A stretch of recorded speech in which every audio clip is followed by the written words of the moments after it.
O.J. C.D., Chief Justice, and Dr. Crawford Sykes. The Honorable Mr. Justice Brooks, O.J. C.D., President of the Court of Appeal, and Mrs. Brooks. The Honorable Mr. Justice Adrian Saunders, President of the Caribbean Court of Justice, CCJ, and he's our esteemed keynote speaker. The Honorable Mrs. Justice McCullough, OJCD, Chief Justice Retired. The Honorable Mr. Justice Panton, OJCD, President of the Court of Appeal, Retired. Senator Donna Scott Motley, Opposition Spokesperson on Justice and Gender Affairs. Judges of the Court of Appeal, serving and retired. Judges of the Supreme Court, serving and retired. His Honor Mr. Chester Cooks, Chief Judge of the Parish Court. Ms. Carol Iona, Principal, Norman Manley Law School. Mrs. Denise Kitson, Queen's Counsel, President of the General Legal Council. Mr. Alexander Williams, President of the Jamaican Bar Association. Mrs. Audrey Wolfe, wife of retired Chief Justice, the Honorable Mr. Justice Lindsay Wolfe, OJCD. Members of staff from the Court of Appeal, Supreme Court, Parish Courts, and the Court Administration Division present as well as joining via live stream. Other specially invited guests, members of the media, after a collective pause and sigh, good evening. It is my signal pleasure, honor, and privilege on what is, yes, an august occasion, to be the master of ceremonies for this celebration in the form of a lecture and dinner.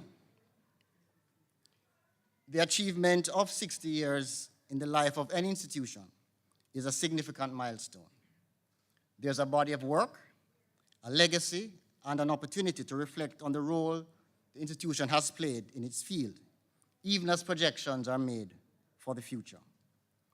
It is therefore right, meet, and good for us to gather together in this fashion. And of course, the word meet is used here in two senses. Firstly, in the sense of fitting, but also as meat, M-E-A-T, in anticipation of the delightful meal we are going to share later on. As we get into our program, I invite all other speakers, if so inclined, to adopt the protocol as established, subject to the arrival of other of our invited guests not yet here. Our pastor in residence, the Honorable Miss Justice Jennifer Straw, CDJA, will invoke God's blessings on this historic occasion, after which our president and team captain, the Honorable Mr. Justice Brooks, who brooks no spurious argument, but who can also be calm as a brook, will extend welcome to us all. Justice Straw.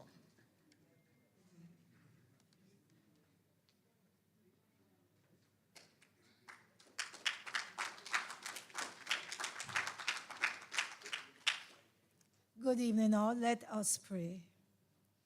Heavenly Father, our Father, we are so grateful this evening that we have been able to gather like this in community and fellowship to celebrate the 60th anniversary of the Court of Appeal, an institution that is so important to justice in this nation. And so we look to you and acknowledge your presence with us, because you have been with us, you have been with this nation, and you have helped to carry us through trying times and will continue to help us. But we just ask, even now as we acknowledge your presence, that you bless the proceedings, everything that will take place. Bless the food. Help us to appreciate all the speeches and to grab from it what it is that you would want us to carry with us into the next 60 years of this institution, even though some of us may not be around. So we just bless you again. We honor you. In Jesus' mighty name, amen.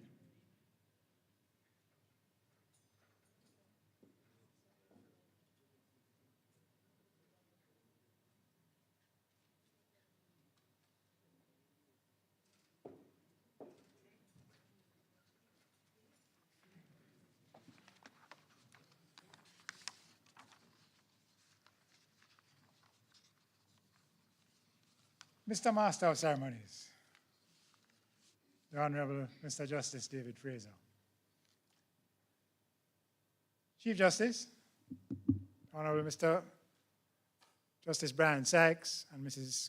Dr. Crawford Sykes, the Honorable Justice Adrian Saunders, President of the Caribbean Court of Justice, Senator Donna Scott Motley. And I will, at this point, adopt what the Master of Ceremonies has instructed me to do, which is to say that all protocol has been accepted and adopted. Friends all, as the Master of Ceremonies has said, 60 years in the life of any institution is celebrated as a significant milestone. Over such a period, there will inevitably be good times and bad times, but with perseverance and management, such an institution survives and thrives. That has been the experience of the Court of Appeal of Jamaica. I am so pleased to see you all here this afternoon. I have genuinely looked forward to this day. We've been working on this now for a couple of months, and this has been such an anticipated moment, and I'm so happy that you all are here. I'm also was looking forward to seeing our past judges and the other members of the court who have served in the past and whose hard work, discipline, integrity, and of course, written judgments we rely on for the reputation of this court. We, the present members of the court, are reaping the benefit of the work of those persons who have gone ahead of us, who, doing their daily tasks, built the court and enhanced its reputation. The occasion also allows some of our younger members of the court to see and meet some of those persons whose only their names they have known before. They have, however, read their judgments and heard of them in the course of discussions in the court. So thanks all for turning out and gracing us with your presence. Welcome also to our special guest, the Honorable Justice Adrian Saunders. It is a testament to his amiable and generous spirit that when we asked Justice Saunders if he would address us on this occasion, he did not hesitate. It was an unequivocal yes. And it is also a testament to his grace that since he has been here yesterday, we have done a little chopping and changing with him, and he has rolled with the punches. And so he has really been a gracious, very gracious guest for us. Welcome, sir. Welcome to Jamaica again.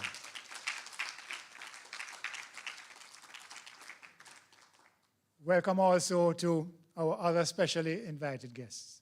The court does not exist in a vacuum, and we recognize our dependence and interaction with so many of our national entities, some of which also celebrate their diamond anniversary. And I see the Director of Public Prosecutions giving her inimitable smile. So the court has interacted with the Office of the Governor General, His Excellency the Governor General, the Office of the Honorable Chief Justice, the Office of the Attorney General, the Office of the Director of Public Prosecutions, the Ministry of Justice, the various bar associations, and members of the bar who are not members of any of the various bar associations. We have also had our interactions with the press, and more recently with the Court Administration Division of the Supreme Court. But there are also many others, and we thank you all for your support during our life as a court. We also wish to thank the present complement of judges who are with us this afternoon, and other members of staff who enhance our court with their work and their worth. The registrars, our judicial clerks, administrators, and secretaries. We continue the legacy left to us and hopefully build on it for the benefit of those who come after us. We are grateful that you could all make it this hot afternoon. I don't know, it's a welcome relief to be in an air-conditioned environment. It's a little warm when you came in, but it is cooling down now. And we hope that you will enjoy our environment in terms of what we have to offer, what Justice Adrian Saunders has to offer, and the meal that will follow.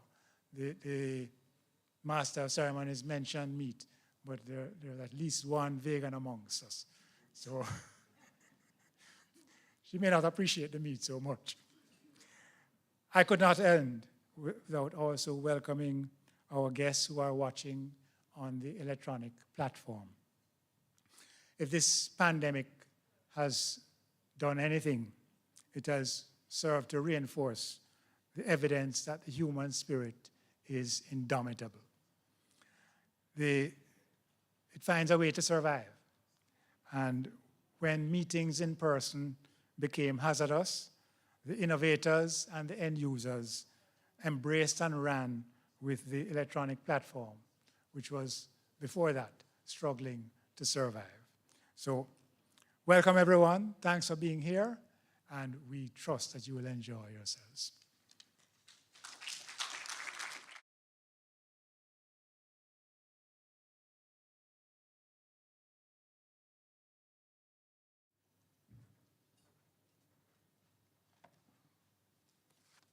Thank you, Mr. President. And you have already acknowledged the arrival of the Director of Public Prosecutions who joined us after my initial introduction. Welcome, DPP. Our next speaker is a man whose love of and for cricket causes him to be a long-suffering supporter of the West Indies cricket team. A proud Hanoverian, former head boy and Headley Cup cricket captain at Rossies High School, a past president of the Court of Appeal, the current chairman of the Integrity Commission. Please make welcome the Honorable Mr. Justice Seymour Radcliffe Panton.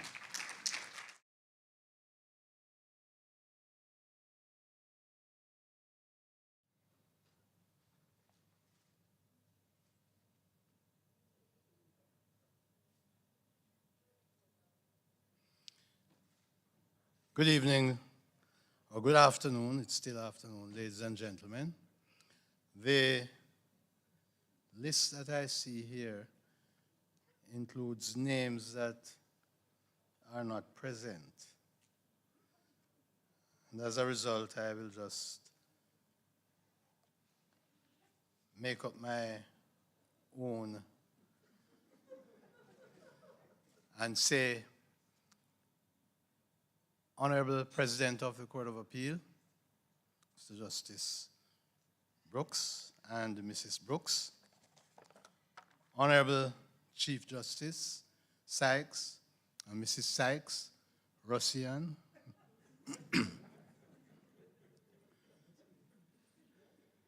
Honorable Mr. Justice Saunders, President of the Caribbean Court of Justice, Honorable Mrs. Justice McCalla, retired Chief Justice,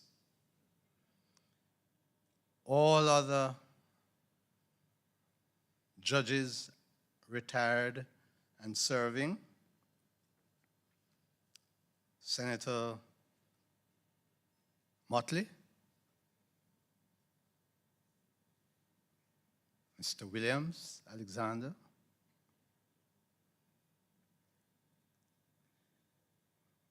Mrs. Kitson, Queen's Counsel, President of the General Legal Council, whose name has been in the media recently, the court staff,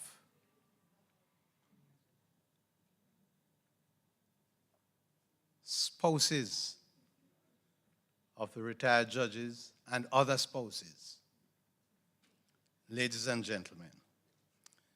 Now, Mr. President of the Court of Appeal, please note that the 5 minutes that you have allowed me do not include this part of the speech.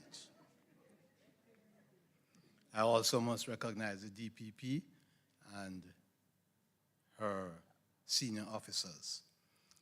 I wish to say thanks to the President of the Court for inviting me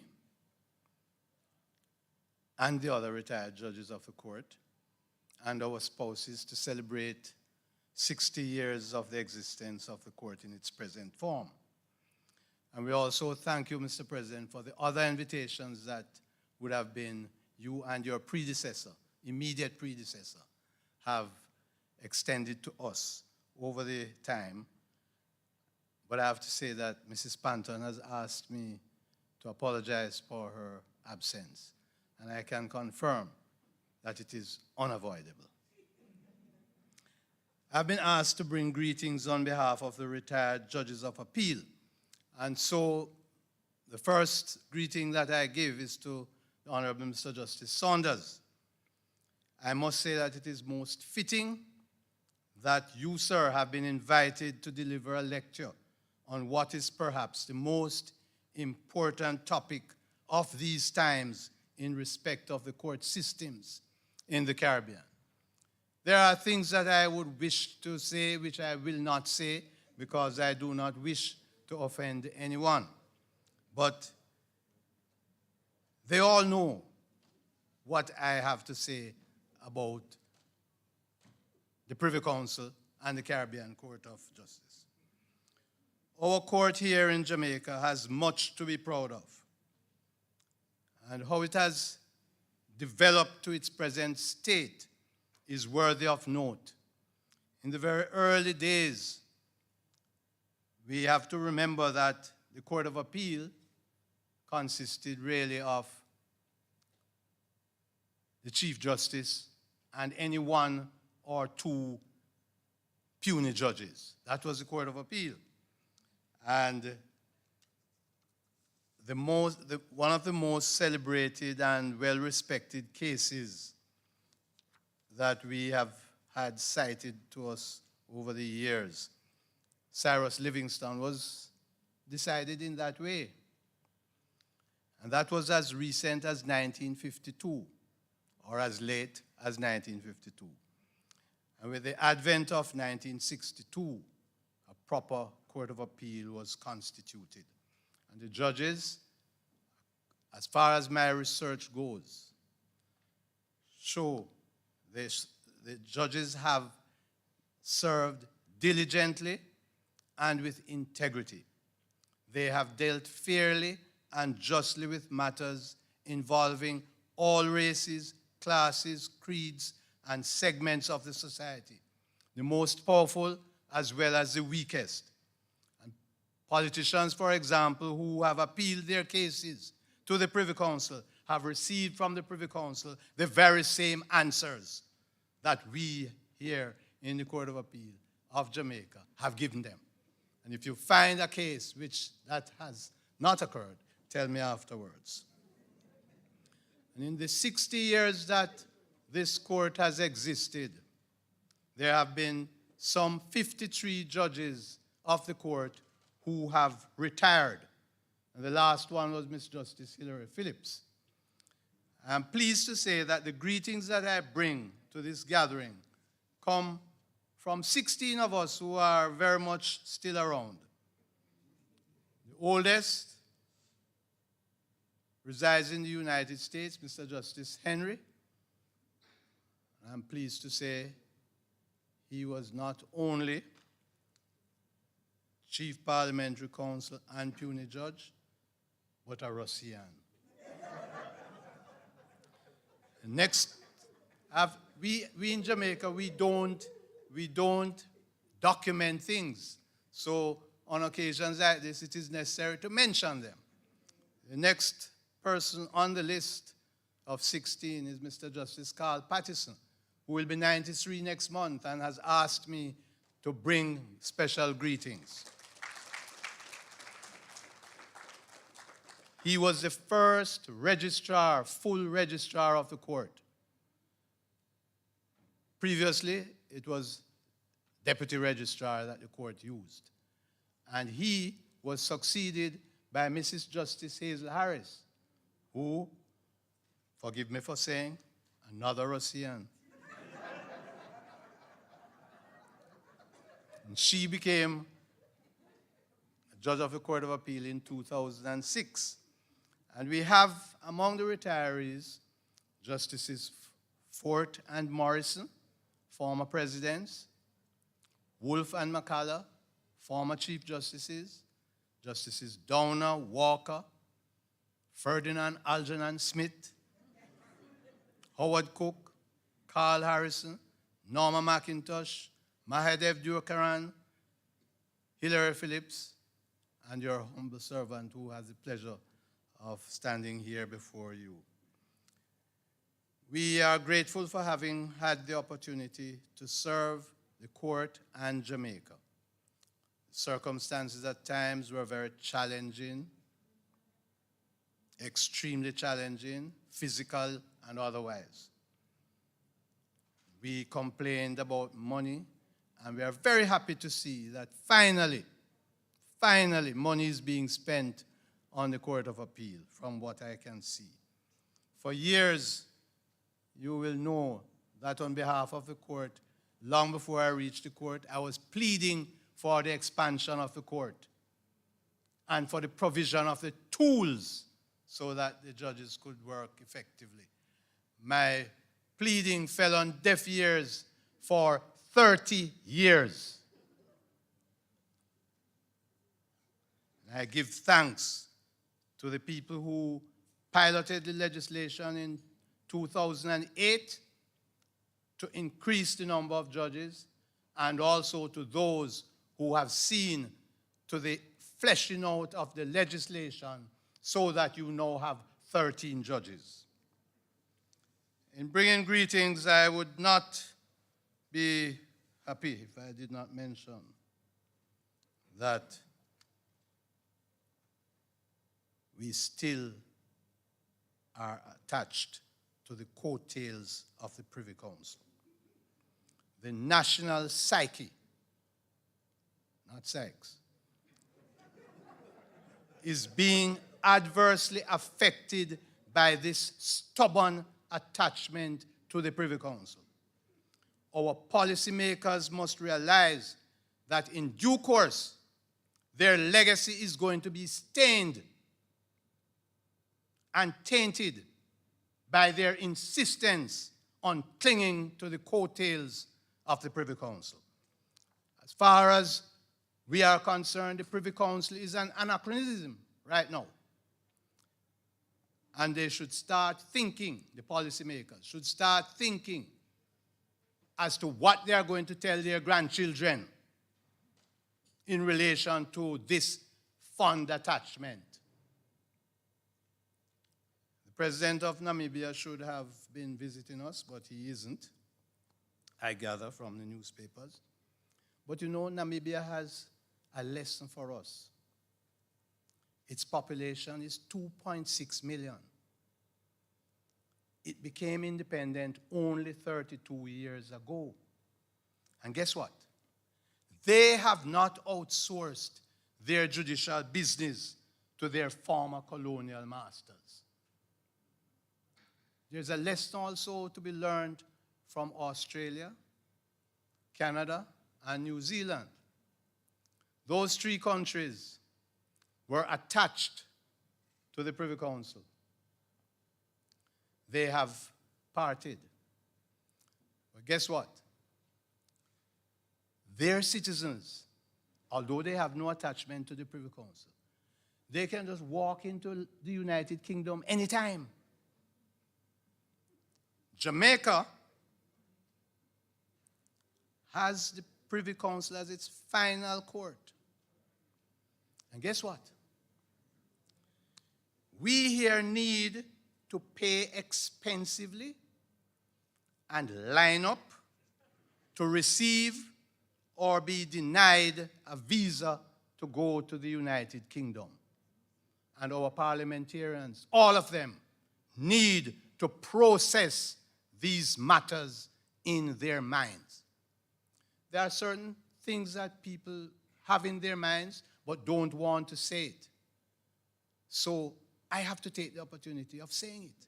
I've been saying it for years. The parliamentarians need to wake up and to think on these things. In the meantime, I urge the judges of appeal to continue to perform their duties with dignity and integrity, giving justice as is due. I look forward to hearing President Saunders. Thank you.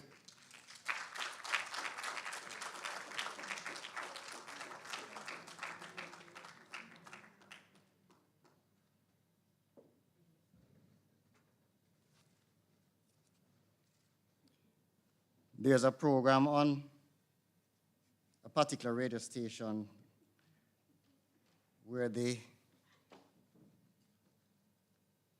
host always ends his contribution. Think on these things.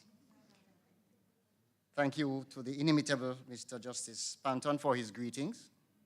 Allow me to recognize Mrs. Grace Ann Stewart McFarlane, Permanent Secretary in the Ministry of Justice, Mr. Herbert Mackenzie, Acting Public Defender, and Mrs. Anne-Marie Cummings, who is Acting Director of the Court Administration Division, to recognize their presence.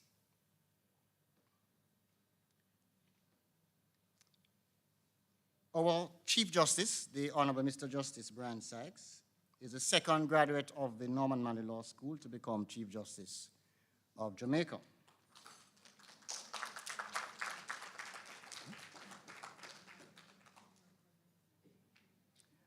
And I'm told to say he's not from Rossies.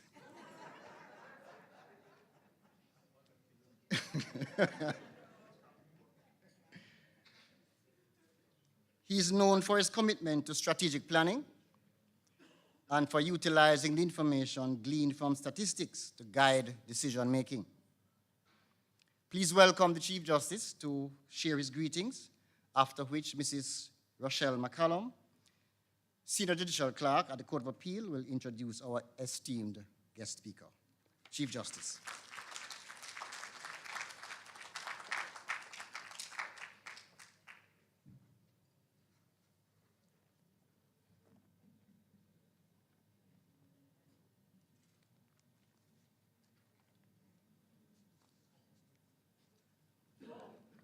Thank you very much, Mr. Master of Ceremonies, and I will abide the protocol established by the Master of Ceremonies and by the Honorable Mr. Justice Seymour Panton, and just say it is indeed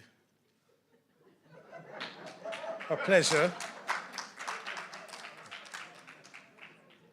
to be here and to sharing this experience with all of you here this evening. And of course, there's my wife of 35 years. So we celebrate our 35th wedding anniversary next week. And so you would have realized that after many years of marriage, there's really no need for words. You know, it just he knows what is happening. So let me say welcome to President Saunders, a true friend of Jamaica, and has been here several times.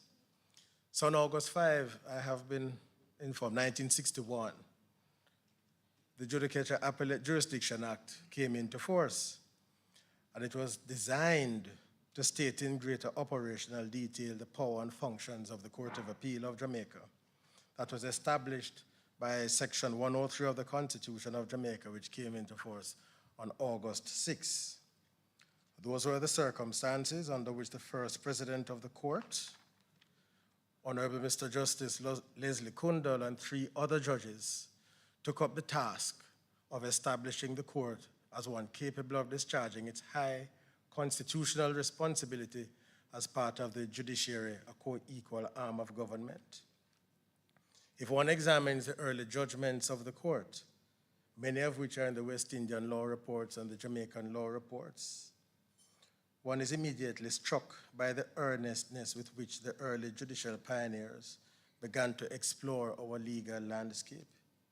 It is obvious that the judges realized that they would be the de facto final court for the vast majority of litigants, and the care and meticulousness with which they approached their task is the evidence of the importance they attached to the role and function in a fledgling democracy. By 1967, the court was increased to 6 under the presidency of Sir Cyril Henriquez, and there it remained for the next 50 years. As the court evolved, it was inevitable that women would begin to take their place in the court, beginning with the late Honorable Miss Justice Marjorie Morgan. The first all-female panel of the court sat on March 3, 2010, some 22 years after Miss Justice Morgan took her historic seat on the court. The judges who made that sitting historic were Justices Hazel Harris, Hilary Phillips, and Norma McIntosh.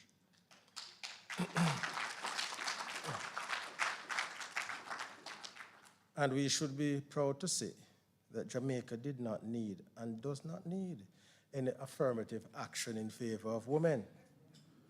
All the women in the Court of Appeal are there on merit and not by special favor or grace. Of the 12 judges, and so you can correct me if my mathematics is incorrect, but of the 12 judges, other than the president of the court, 8 are women, mathematics correct? So 8 are women, and I think that is really remarkable, and I don't think it is replicated in many other countries across the world. The court has been called upon to make critical and important decisions. For example, in Andrew Honus and Arthur Williams, the court upheld the Supreme Court's decision that pre-signed and undated letters of resignation and letters of authorization, as well as the manner of their use to effect resignation of senators, were unconstitutional.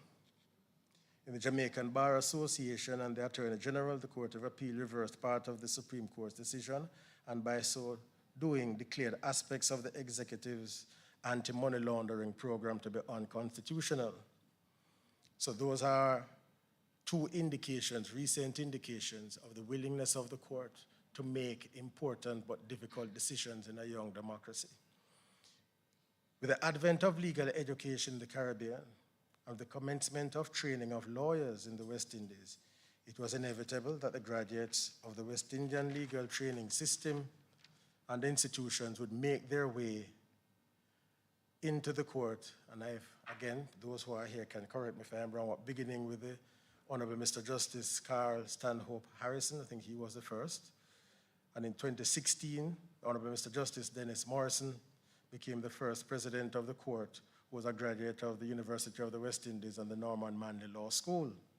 And he was succeeded by the second such person, the current president of the court, the Honorable Mr. Justice Patrick Brooks.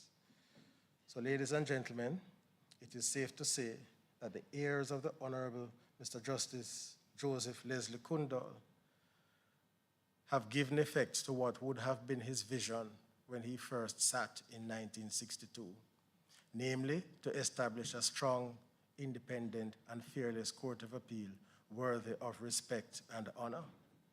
So I wish to congratulate the court, and may you continue to be the beacon of excellence to which all can navigate towards in turbulent times. And I will close by indicating that August 5 is also an important date for this reason. The Master of Ceremonies, Honorable Mr. Justice David Fraser and Mrs. Gail Fraser, I think today is their August 3. The wedding anniversary was August 3, that's today. So this is their wedding anniversary.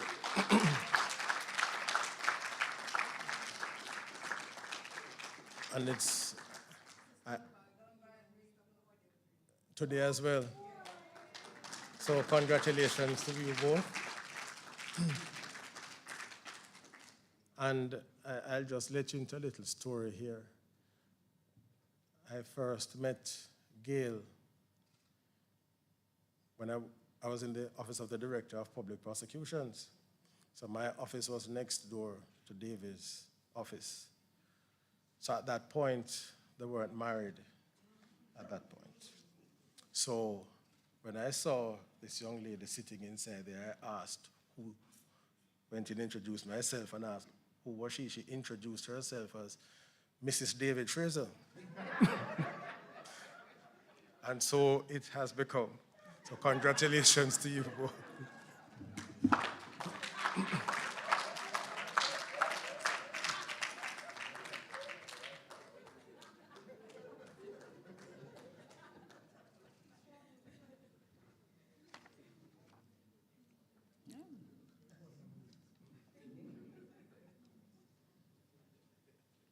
Good afternoon.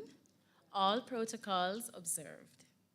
Our guest speaker for this evening will discuss the role of the Caribbean Court of Justice in creating a Caribbean jurisprudence. He hails from St. Vincent and the Grenadines. He holds a Bachelor of Laws degree from the University of the West Indies, Cave Hill campus, and a legal education certificate from the Hugh Wooding Law School in Trinidad and Tobago in 1977. He joined the Eastern Caribbean Supreme Court, ECSC, High Court bench in 1996 after 19 years of private practice. On May 1st, 2003, he was appointed to the ECSC's Court of Appeal and served as acting Chief Justice between 2004 and 2005. In 2005, he soared from the ECSC's Court of Appeal and was among the first cohort of judges to join the Caribbean Court of Justice bench.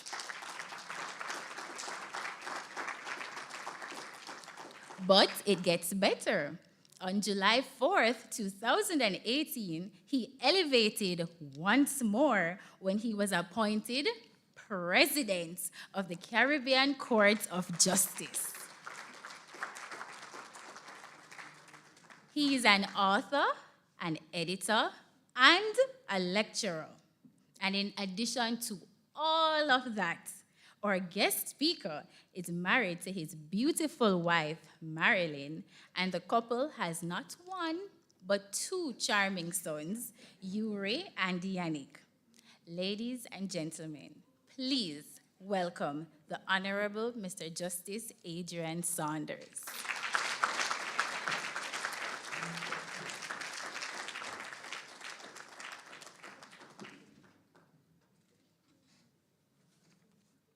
Thank you very much, Ms. Rochelle. Honorable Chief Justice, Mr. Brian Sykes and Dr. Crawford Sykes, Honorable President of the Court of Appeal, Mr. Justice Brooks and Mrs. Brooks, Honorable Mrs. Justice McCalla, Chief Justice Retired, Honorable Mr. Justice Panton, President of the Court of Appeal, Retired, Senator Donna Scott Motley, Judges of the Court of Appeal, Senior Puny Judge, Ms. Carol Beswick, other judges of the Supreme Court, both those who are serving, those retired, Mrs. Grace Ann Stewart McFarlane, Permanent Secretary in the Ministry of Justice, Director of Public Prosecutions, Ms. Paula Llewellyn, Mr. Herbert McKenzie, Acting Public Defender, His Honor, Mr. Chester Crooks, Chief Judge of the Parish Courts, Mrs. Anne-Marie Cummins, Acting Director, Court Administration Division, Ms. Carol Einer, Principal of the Norman Manley Law School, Mrs. Denise Kitson, QC, President of the General Legal Counsel, Mr. Alexander Williams, President of the Jamaica Bar Association, members of staff from the Court of Appeal, the Supreme Court, Parish Courts, and the Court Administration Division, other specially invited guests, members of the media, pleasant good afternoon to you all. I wish to thank the Master of Ceremonies, Mr. Justice David Fraser, for his witty role this afternoon that has kind of set the stage. I want to also express my profound appreciation to the Honorable Mr. Justice Patrick Brooks for the invitation to deliver this address. Patrick, you could have asked anyone in the Commonwealth and beyond to grace you on this special occasion, and they would have gladly obliged. I like to think that the fact that you invited me attests not just to our personal warm friendship, but rather to the esteem in which you hold the Caribbean Court of Justice, of which I am currently the president, and we are deeply appreciative of that. Of course, as many of you are aware, I am always delighted to be in yard. Since my time at the law faculty at Cave-Hill, I developed and have maintained a close friendship with many Jamaicans. This country has held and continues to hold very special memories for me. I still vividly recall spending 2 weeks in Black River in 1974 with one of my closest friends, Michael Bucky Clark, of blessed memory. And how can I ever forget that memorable encounter I had one evening in 1975 at 56 Hope Road with its famous occupant, already a world superstar at the time. Brother Bob took the time then to greet and personally entertain 3 starry-eyed youth men from Grenada and St. Vincent and the Grenadines, and to swap stories with them and do other things. It's not just me, but all the people of the English-speaking Caribbean hold in very high regard the people of the most populous Anglophone Caribbean state, the first among us to blaze the trail of decolonization. We are struck by the tremendous pride and passion you demonstrate for your country. When Jamaica's sportswomen and men excel internationally, as they invariably do, the entire region rejoices. And of course, the lyrics and melodies of Jamaica's musical artists continue to captivate the people of the entire region. Thank you.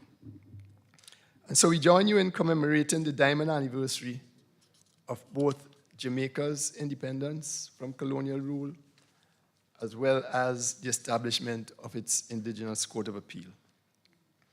On behalf of all the judges and staff of the CCJ, I express our congratulations on these significant milestones. we wish the people of Jamaica, all judicial officers, and especially the Honorable Chief Justice, the President, judges, and staff of the courts of Jamaica, all God's blessings and the very best for the future. I assure you that my good wishes come from a tremendous depth of sincerity. History records that it was this country's Gleaner newspaper that in 1901 presciently articulated the need for a West Indian Final Court of Appeal. And that idea finally crystallized 100 years later when the agreement establishing the CCJ was signed by 10 member states of CARICOM, including Jamaica. Jamaica did not just execute the CCJ agreement. It then pledged to repay to the Caribbean Development Bank, and over a 10-year period, it did in fact repay approximately 27 million United States dollars to help capitalize the CCJ Trust Fund that was created in order to insulate the court and its judges from any actual or perceived political pressures that might exist. In their individual capacities, Jamaican nationals have made an enormous contribution to the operations and management of the court. After the host country, Trinidad and Tobago, Jamaica has the largest complement of staff currently working at the CCJ. Several distinguished Jamaicans have also served, and several do now, as commissioners on the Regional Judicial and Legal Services Commission, the independent body tasked with responsibility for the selection, the appointment, the terms of office, and the disciplining of judges and staff of the court. Indeed, there are more Jamaicans currently serving on the commission than nationals of any other country. And of course, since 2010, there has been an esteemed Jamaican jurist in the person of my brother, the Honorable Mr. Justice Winston Anderson, sitting on the CCJ bench. The CCJ is, and always has been, just as much Jamaica's court as it is the court of other CARICOM states. Jamaica and its judicial officers have both benefited from and invested time and resources in the pursuit of the goals of the CCJ. But even so, and especially considering the $27 million put into the trust fund by this country, the nagging questions that obviously arise are, has Jamaica realized a full return on all of that investment? What should such a return look like? What is the opportunity cost of failing to realize that full return? Are there objective impediments to such realization? If so, what are they? Ultimately, it is the government and people of Jamaica that must answer these questions. Persons like myself must respect and abide the answers. Still, as president of the court, I believe I'm in a good position, respectfully, to offer a view for what that view is worth. These questions have a special resonance in relation to the appellate jurisdiction of the court and in relation to the role of a final appellate court. And those are some of the issues that I wish particularly to reference with a Jamaican audience this evening. You see, in our original jurisdiction where we interpret and apply the CARICOM Treaty, a number of Jamaicans have accessed the court, both as counsel and as litigants. We easily recall, for example, that it was Jamaican national, Ms. Shanique Myrie, who had the courage to file a case seeking to hold Caribbean governments to account for the obligations they voluntarily undertook regarding the CSME. Jamaica does not, however, send its final appeals to the CCJ. And I see that rightly, there is a growing debate in the press about that matter. 4 countries currently send their appeals to us: Barbados, Guyana, Belize, and Dominica. The first and most obvious point to make with respect to the experience of these 4 countries is the massive increase in the number of cases from these states that are being resolved by a second-level court of appeal, that is to say, by the CCJ. In each of these countries, as compared with what occurred prior to their accession, there has been a dramatic escalation in the volume of cases being adjudicated at the level of a second appellate tier. For the 10-year period before and after accession to the CCJ, for Barbados and Belize, for example, the increase was in the magnitude of approximately 320% for Barbados and 144% for Belize. So let us briefly do a comparative survey for the period 2016 to 2021. Let us also consider that Jamaica has a population that is approximately 10 times that of Barbados. The population of Jamaica is nearly 3 million people. The population of Barbados is nearly 300,000. Jamaica has a population that is 7 times that of Belize, and that is slightly less than 4 times that of Guyana. During the period 2016 to 2021, a mere 20 second-tier appellate judgments were delivered by Jamaica's highest court. During the same period, the CCJ delivered 43 judgments from Barbados, 28 from Belize, and 52 from Guyana. If we zeroed in on Barbados,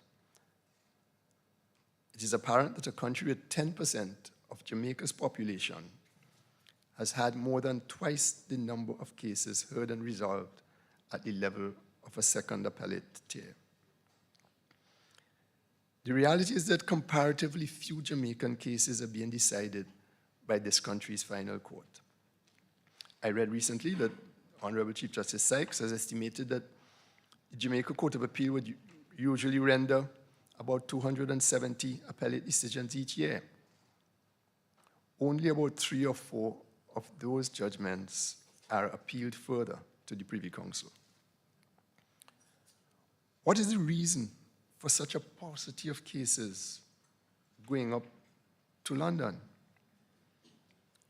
Surprisingly, there are some people who still express the view that the Privy Council is free, and that is a good reason why we should continue to use it. Such reasoning about freeness is simply, in my speech I have absurd, but I withdraw that. It is inaccurate. The filing fees at the London court, coupled with the significant fees which must be paid to English solicitors, deter all but the well-heeled and legally aided from taking a case to London. The fundamental reason for the few Jamaican cases reaching London has to do with the crippling expense. No other Commonwealth country with a population or land area the size of Jamaica sends its final appeals to be heard in London. And as Mr. Justice Panton pointed out, well, he said it best. Of course, whether a state decides to continue having Her Majesty's Privy Council adjudicate its final appeals and British judges ultimately interpreting its constitutional laws, that's a fundamental constitutional choice for that state. But it is a choice that has consequences. I've already alluded to one such consequence. People of ordinary means are deprived the ability to avail themselves of a level of access to justice that they could and should enjoy. There are other, more systemic, subtle, less easily discernible consequences. These other consequences are wrapped up in the role of a second-level court of appeal. As I noted in a speech I gave in Guyana earlier this year, in a healthy democracy, the citizenry has access to a range of courts and judicial officers, judges, magistrates, tribunals, to resolve their disputes in a civilized fashion. Invariably, in a fraction of those cases, the losing litigant may lodge an appeal because it might be thought that the judicial officer has made an error, whether by misapplying the law or by inaccurately finding or not finding certain facts.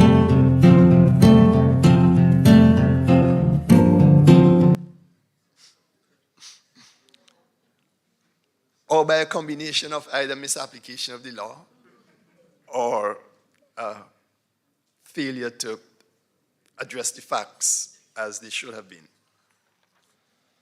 The primary role of an intermediate court of appeal is to correct any such errors that might have been made by the trial judicial officer. The court of appeal corrects the error, and usually that is the end of the litigation. There would invariably be, however, instances where an appeal from the Court of Appeal's judgment to a second appellate tier is warranted. The lawyers might have recognized that this is a hard case. This is a case where the law is uncertain. This is a case where the law is in need of clarification. This is a case where interpretation of the law might admit of two or more equally rational answers. And then we have a common law system. And in our common law system, where a significant body of the law is judge-made law, a hard case might be one where the prevailing interpretation of the law appears to be out of step with the ongoing march of an advancing society, because that is how the common law evolves. In each of these kinds of cases, resort is usually had to the second-tier appellate court. Then the obligation of the final court is to consider, and if necessary, to engage in a kind of course reset. The role of an apex court is not just to correct errors made in a particular case. An apex court is a reflective body whose decisions go beyond the litigants of the particular case. Their decisions are aimed at the judicial system as a whole. Apex courts engage in system-wide correction. For the rule of law to operate in the dynamic manner it should, it is vital that a final court should be accessible to all who have hard cases. It ought not to be available only to those with substantial means or to those who can obtain legal assistance. That is one signal disadvantage of sending appeals to London. The cases are legion where the CCJ heard hard cases that in all likelihood never would have reached the Privy Council were it not for a final court of appeal in the Caribbean that is sensitive to ensuring that the hard cases reach it. And these were cases that all made a profound contribution to the development of the law of the respective states from which the appeal was brought. There's, for example, Ross and Sinclair, involving two women of very limited means, where there was a great risk that the relevant statute which required interpretation was being wrongly applied. And indeed, it turned out that it was. There is Gibson, the Attorney General of Barbados, where there was a murder accused against whom all that the prosecution proffered was bite mark evidence. A dentist went to the morgue, took the dental impressions of the deceased, looked at a bruise on the accused's hand, and said, that is a bite mark. The only person in the world who could have made that bite mark is the deceased. And on that premise, he was charged with murder. And he said, I'm innocent, but I need a forensic odontologist in order to disprove these assertions. Forensic odontologists are not dentists. The man who gave that kind of evidence to the DPP was a dentist who had a little training in forensic odontology. And so the accused said, I need assistance from the state. I don't have money to pay a forensic odontologist. And the question arose, was the state obliged to render that assistance to Gibson as part of his right under the Constitution to the provision of adequate facilities to mount his defense? We said no. That kind of assistance does not fall within adequate facilities. But we quickly added that he was entitled to a fair trial. And fairness in this case, given all the circumstances, required that the state should pay for the report of the forensic odontologist. Well, the end of that story was that, well, we gave the state an ultimatum of sorts. Either pay for the forensic odontologist or drop the case. They paid for their own forensic odontologist, who apparently told them, no. The method by which this dentist went about doing what he did couldn't stand up. And so on that basis, the case was dismissed. They dropped the case. In the Maya Leaders Alliance case, a very interesting case involving the Maya community in Belize and the state of Belize, in which the Maya were claiming that lands on which they occupied and which their forefathers and foremothers had occupied before them for millennia, before the arrival of the Europeans in Central America and the Caribbean, they should have property rights in those lands. And we agreed. Well, we lent our approbation to a consent order that the state entered into with the leaders of the Maya community. But this is a very complex consent order requiring all manner of things. And the CCJ has been monitoring the manner and the pace of implementation of this order, because we appreciated that if we didn't do that, then one side of the litigation would be in charge of pretty much implementing the order. And both sides have appreciated our role in monitoring what has been going on. And then there is Smith and Selby from Barbados, where the court was required to interpret purposively social legislation that was enacted to benefit common law spouses. I mention these cases because, to my mind, none of those cases would have reached a second-tier appellate court if they were sending their appeals to London. And these are all cases that made a very important difference to the way in which the rule of law was being applied.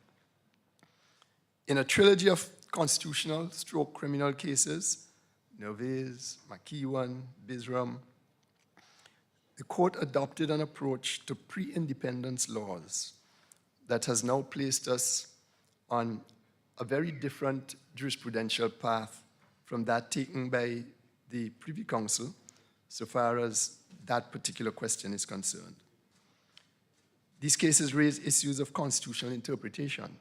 Should Caribbean constitutions be interpreted in such a manner that pre-independence laws should take precedence over constitutionalized fundamental rights, even when it is accepted that those colonial laws are in contravention of the fundamental rights?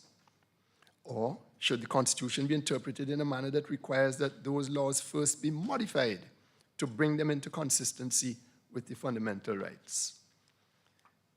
The Privy Council has doubled down on the former path, which they first took by a narrow majority in Trinidadian cases, case of Matthew and the State.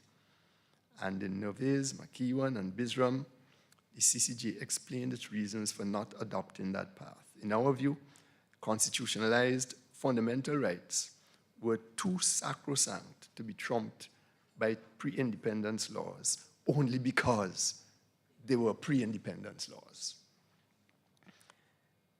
In a healthy democracy, a decent percentage of the judgments of the Court of Appeal, perhaps about 10 to 15%, should be appealed to the apex court so that that court can interstitially and in partnership with the legislature, close the gap between law and society.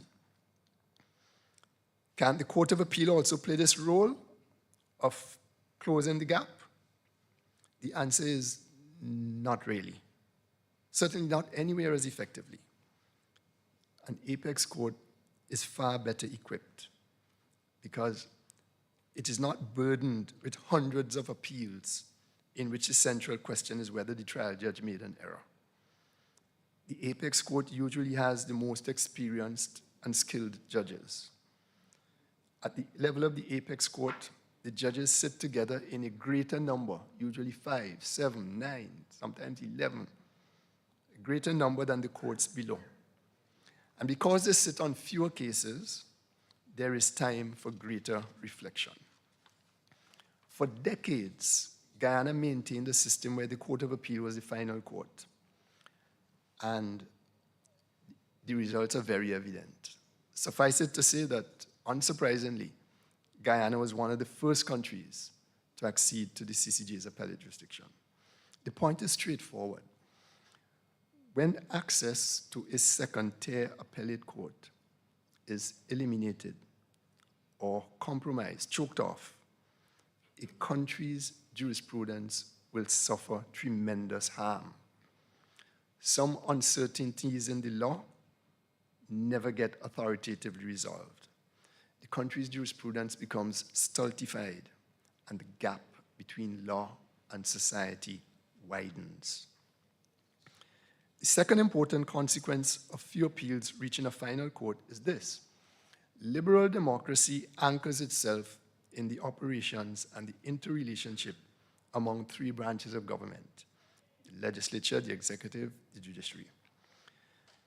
Democracy thrives when there is a mutually respectful debate and healthy tension between the decisions of the judicial branch and the workings of the other two branches. That debate is carried on via the judgments of the apex court chiefly. Apart from deciding the litigation and clarifying the law, without overstepping its bounds, the final court may sometimes make suggestions for improvements in the statute law and/or the administration of the country. These suggestions may or may not be taken up, but at least the populace is afforded an informed view. And in cases like cruise control from Belize, Ventos from Barbados, McKeown and Bisram, which I mentioned earlier, cases from Guyana, both Parliament and the executive authority have taken up such intimations that have been made by the CCJ, with the result that the rule of law and the administration of justice in those countries have been gradually improving. There's one other important consequence to a country persisting with appeals to London, and it was mentioned by my friend Justice Panton. How do we justify to the little children that 60 years on from independence, they can all rightly aspire to be the Prime Minister of Jamaica, to be the Chief Justice, to be the Speaker of the House, to be the President of the Court of Appeal, but they can't aspire to be the President of the country's final court? That is a role reserved for a Britisher. How do we explain that to them? You know, it is painful to have to justify the legitimacy and the competence of the region's final court and its judicial complement. It is especially egregious that one must do so in the face of contrary views, sometimes from the most unlikely sources. I expected this when the court just started, but not after 17 years. Not after a record of efficient service, not after a body of jurisprudence has been built up that can easily be assessed, be analyzed, and be compared with other judiciaries' output. Remarkably, it is only in the English-speaking Caribbean that the merit and worth of the CCJ a question. Only in the only in the Caribbean. In the rest of the world, and even among our colleagues in the United Kingdom, the CCJ is regarded with utmost respect. The highest courts internationally, including those of the United Kingdom, including the Privy Council, cite our judgments with the same high regard that we cite theirs. Still, there remains in some quarters in the region this notion that Caribbean judges, that judges on the CCJ are not or cannot be objective, that we are or that we can be reached by politicians, that Caribbean judges can't be trusted because our societies are too small, and so on and so on. That kind of reasoning is offensive. I regard it as a slander. It's a slander on me, on my colleagues. It's a slander on all of us.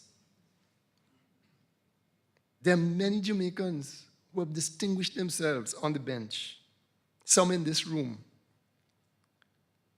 Now, it is true that at the levels below the CCJ, at the levels below the Privy Council, some of our courtrooms in the region may be in need of repair.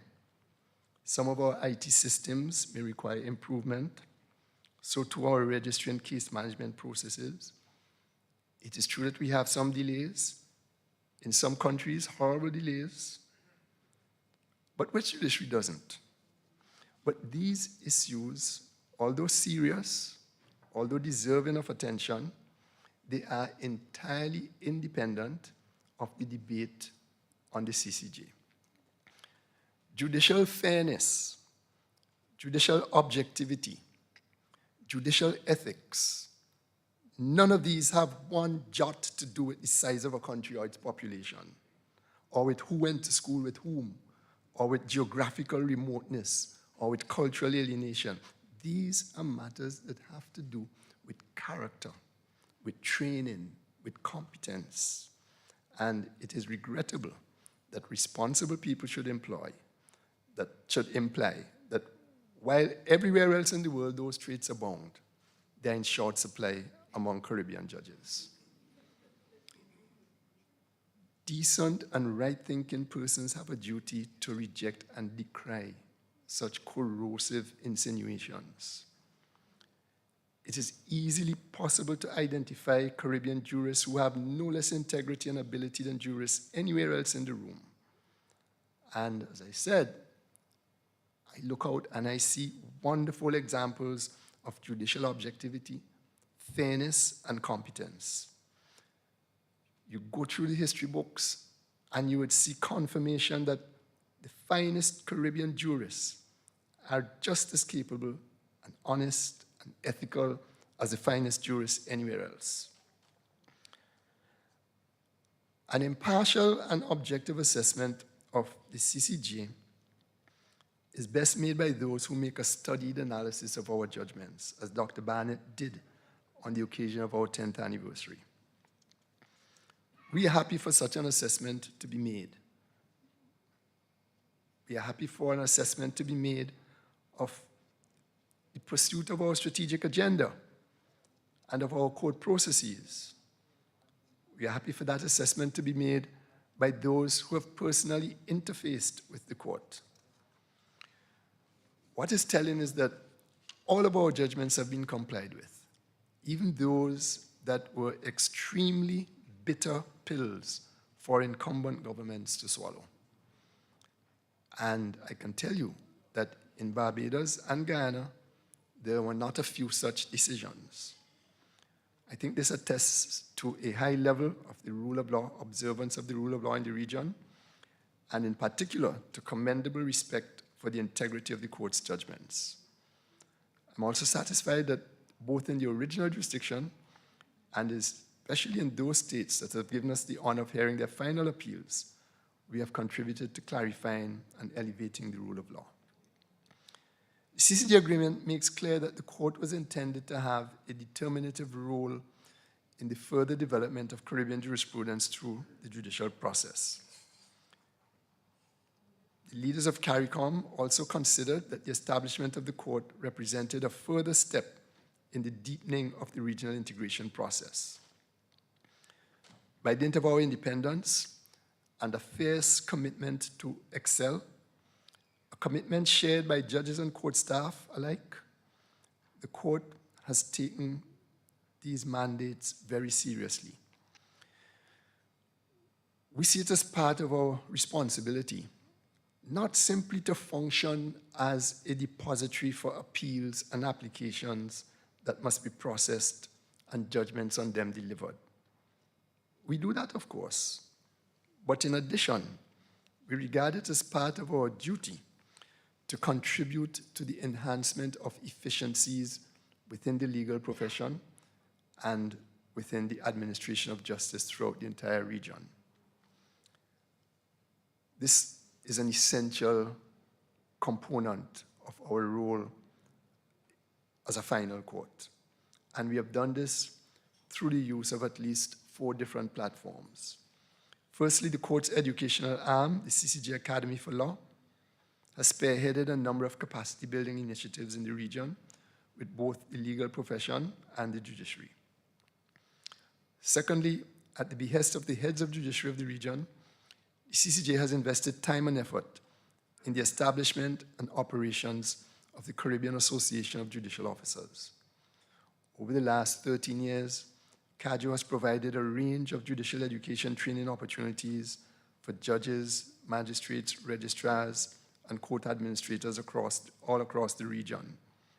CAJO's biennial conferences attract judicial officers from both the English and Dutch Caribbean, and this has been an ideal forum for sharing information.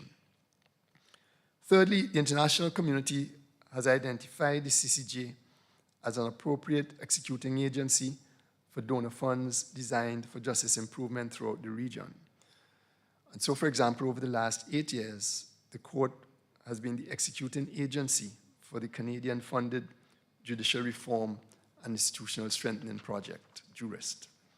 That project has engaged in several initiatives, including the establishment of a sexual offenses model court in Antigua and Barbuda, the development of model guidelines for gender-sensitive adjudication in collaboration with CAJO and UN Women, and the establishment of the soon-to-be-launched Caribbean Judicial Information System, or CJIS.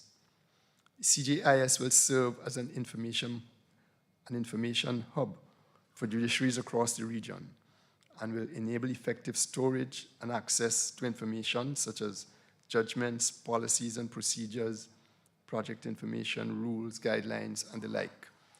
And what's nice about the CJIS is that you access it through your own country's website. Lurking in the background of that website will be CJIS, but one need only interface with one's own court's website in order to pull the information that is available on the system. Fourthly, working with Caribbean software engineers and solution architects, the CCJ helped to develop the Caribbean Agency for Justice Solutions, formerly called APEX. This is an institution that provides cutting-edge core technology-related solutions for judiciaries in the region. I should say a little bit more about the background to that agency.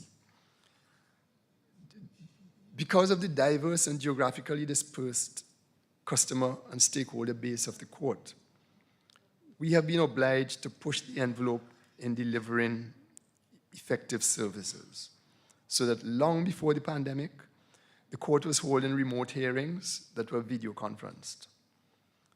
In about 2016, working with Caribbean software engineers, work commenced on the building of an e-filing and case management platform that was deployed at the court in 2017.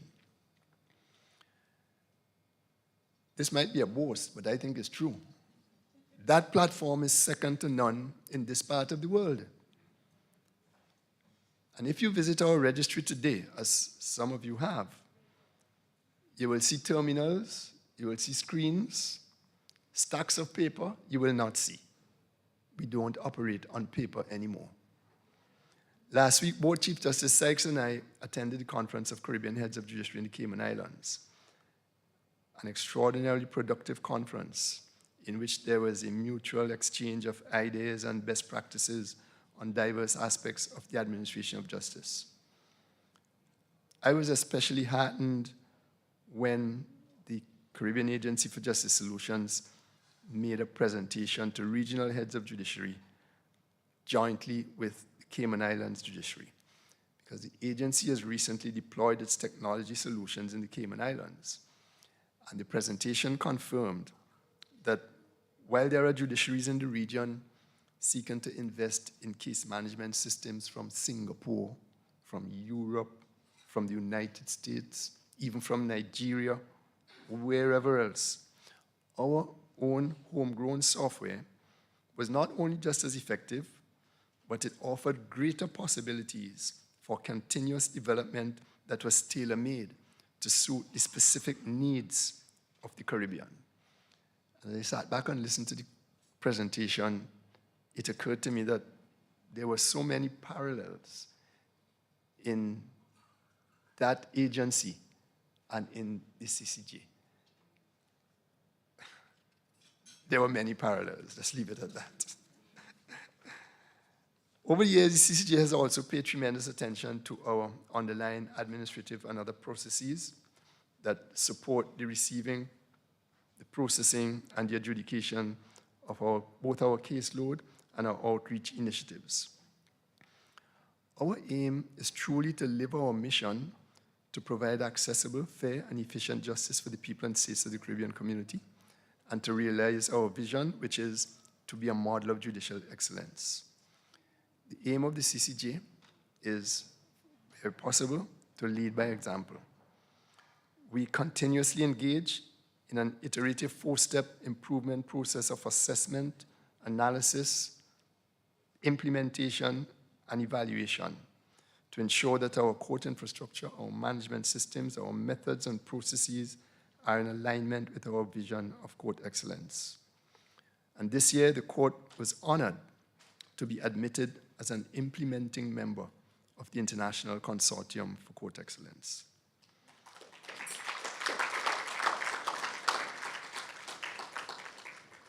Colleagues, friends, the CCJ has endeavored to justify the decision taken by the governments and parliaments of Guyana, Barbados, Belize, and Dominica, hopefully soon St. Lucia, that altered their constitutions to send their appeals to us. I sincerely believe that such accession offers the best opportunities for advancing our region's jurisprudence, the rule of law, not just throughout the region, but in each individual state. And accession also ensures that, yes, the children of the region will be able to aspire to one day hold in the office of president of their own final court of appeal. Colleagues and friends, anniversaries provide an ideal opportunity for retrospection, for introspection, contemplation of the future, an occasion for reminiscing on the dreams and goals once cherished, the choices made in seeking to fulfill them, and the results achieved. This must surely be the case with the 60th anniversary. As you engage in these diamond celebrations, permit me to say again how honored I am to have been invited to share with you in some of these celebrations and reflections. As I close, let me reassure you that whether Jamaica ultimately chooses to send their appeals to the CCJ or to take a different path, neither step will impair the camaraderie, the mutual learning and sharing that will always exist between the judiciary and the judicial officers of Jamaica and the CCJ. This country is and always will be an important member of the Caribbean community, and the CCJ shall forever continue to draw on the skills and expertise of people from Jamaica. This country will always be an important part of our source pool for appointment, whether as judges or staff members of the CCJ or of members of the RJLSC. The CCJ shall continue the same outreach to Jamaica as we have done with all other CARICOM states. Thank you very much for your patience.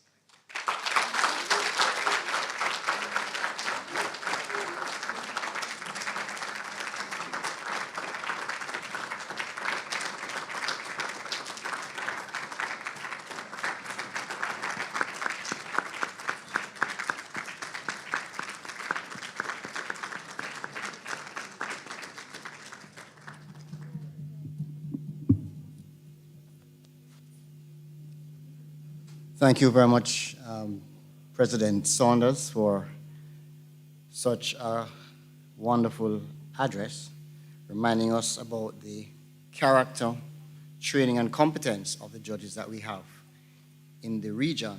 And since I met President Saunders, I've always seen him as the model of who a judge should be.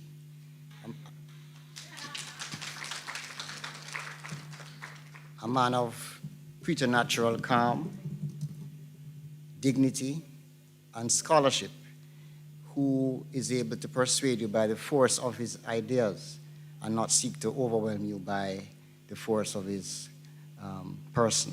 And so I wish to once again thank you, sir. The vote of thanks will be done by someone else, but I just had to share those few thoughts at this time.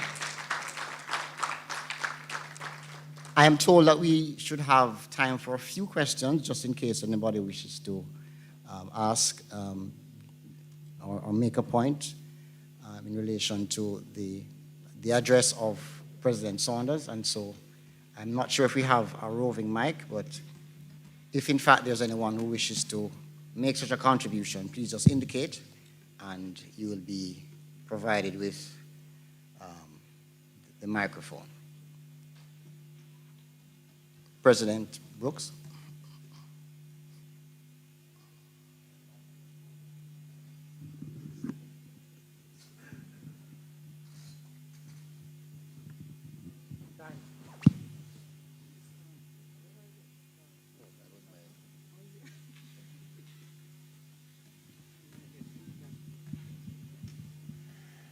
Thanks very much once again for a very enlightening presentation, Justice Saunders.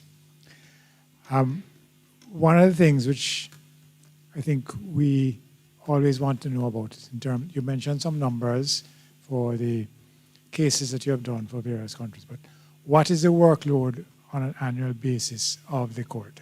How many cases do you get in? How many do you do during the course of a year? Right. We do approximately 30 cases each year. We have certain performance standards where we try to give judgment within 3 months, but sometimes we don't keep to that. We have a hard 6-month deadline. We get a lot of cases. Most of the cases come from Guyana, and then Belize and Barbados probably give us an equal amount of cases. Dominica's just started to send their cases. So on an average, we might do, well, August and September, we don't sit. We sit in the other months of the year. Maybe about 3 or 4 cases a month currently.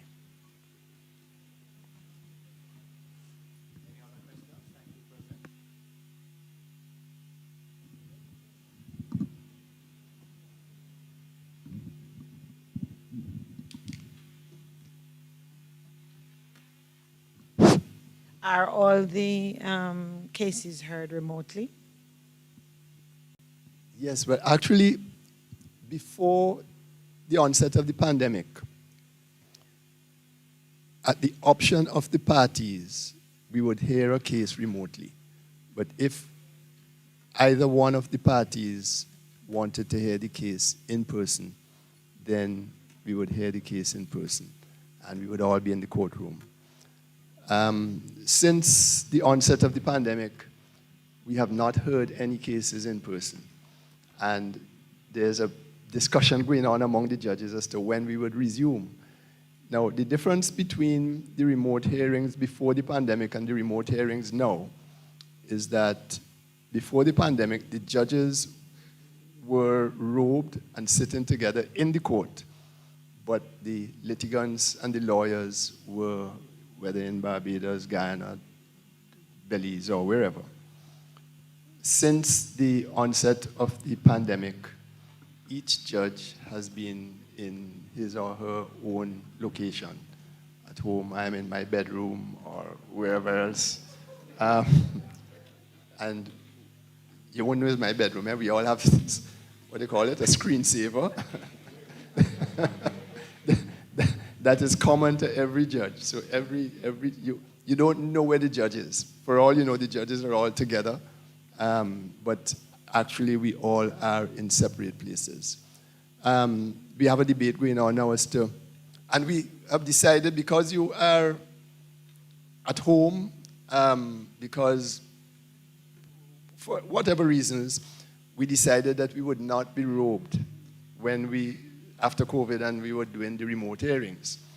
So we have this discussion going on now, when are we going to put back on our robes? Because it's a little invidious to be at home in your study, well robed up. You know, it just doesn't feel right. But at some point, we would have to begin. We said, well, we would put that off until next year. So at some point in January, we would either have to begin going back in the court to hear those cases where the litigants and the law and the parties wish to be heard in person. Because it's pretty effective doing it by remote, but you do lose a little bit. You do lose a little bit, or put it this in a more positive way. You gain a little bit by having the hearings in person. And sometimes, you know, the technology fails for a person who is online, so you lose time, and there are little hitches and so on. So we have deferred that issue of robing and in-person hearings until early next year. If I could just follow up on that, President Saunders. When you do go back into court, I take it you'll have the facility to have a hybrid situation where you may have one party in person and another party remotely. We did that a couple times before the pandemic. It's not very effective. The party that is in person has an advantage over the party who is coming in by remote. And we wouldn't advise that. We wouldn't want to do that. If it's unavoidable completely, then, you know, we have little choice. But we would encourage both parties to be in person if one wants to be in person, or both parties to be coming in remotely. Okay. Thank you. Any other questions, comments? If not, could we, go ahead, President. On the question of e-filing, you say that you're a paperless court. And for each region filing its claims, appeals, responses, so on, is there a cost from the litigant to pay? How is it done? Yeah, there are filing fees. They are very minimal. Every 2 years, we revise our rules. We have a rules committee headed by Justice Bob, senior moment, Bob Witt, Justice Witt, and involving the librarian, the registrar, and so on. So every 2 years, we look at the experience that we have gathered over the preceding 2 years to see how the rules should be tweaked. And we publish another iteration of the rules. In the last iteration, which was early this year, we decided to charge filing fees according to the length of the record, and to divide the filings according to,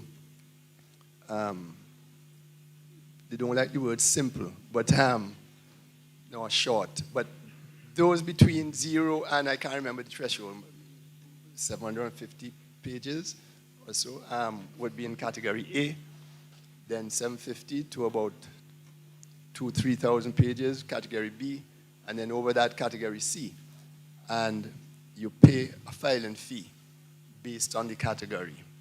And I can't remember out of my head what the fees are now, but they're very, very modest. Very, very modest. Maybe about 200, 100, 200 US dollars or something like that if you are in the medium range. Thank you, President. Perhaps you need to adjust the fees to keep the filings down in terms of the number of pages. But thank you very much, President Saunders, for, again, an exquisite lecture and for facilitating some questions. And later on, there will be other expressions of gratitude.